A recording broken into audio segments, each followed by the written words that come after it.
Hello, fellow cyborgs, and welcome to another Angsty-Me Reads, where I read you poetry that I wrote 10 years ago when I was 15 and depressed and heartsick and in the goth scene and still in high school and didn't know my life. Today we've got another gem, also from 2005. This is called Thoughts of Death, and it was penned on the 3rd of March, 2005. So I have loads of these.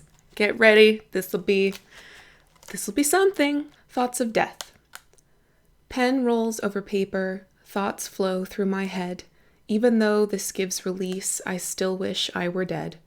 To feed upon the falling night, to drink up all its cold, when in presence of the moon, I only feel more bold. Awake my soul with burning love and douse my ravenous hate. Lock my loneliness inside a tomb with promises as your bait. Be true, for you are ever there, encased within my soul. For never has this air been fixed, my heart's still full of holes. So in this poem, we've got 4 stanzas of 4 lines each, so we've got some symmetry there, very, very interesting. We also see a B, C, B rhyme scheme through most of this poem. You also may have noticed the use of air, E''er.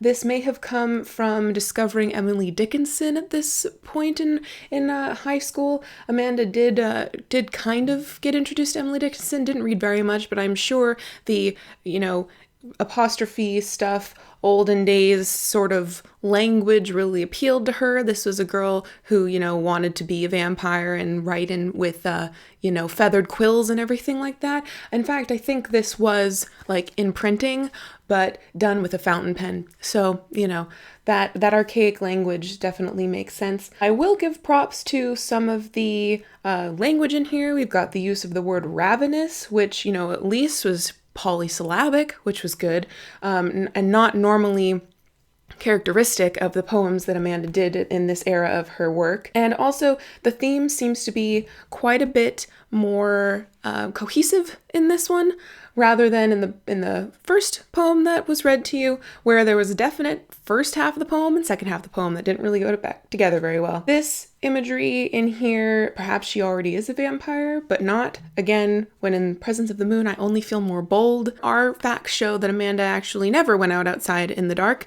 because people may be out there, or coyotes. So no, she, that was a not based on real fact, that line. And yet again, we have the reference to, wake my soul with burning love, heart sickness and loneliness. That is one of the key themes in 15-year-old Amanda's poems. So yet again, we have, another prime example of what went on in that young girl's head. Thank you for watching and listening. Please let me know in the comments down below the most sappiest, lovelorn poem or song you know of, and then maybe we can all heal our broken hearts together. Until next time, write some poetry that is better than mine was 10 years ago and continue to be lovely.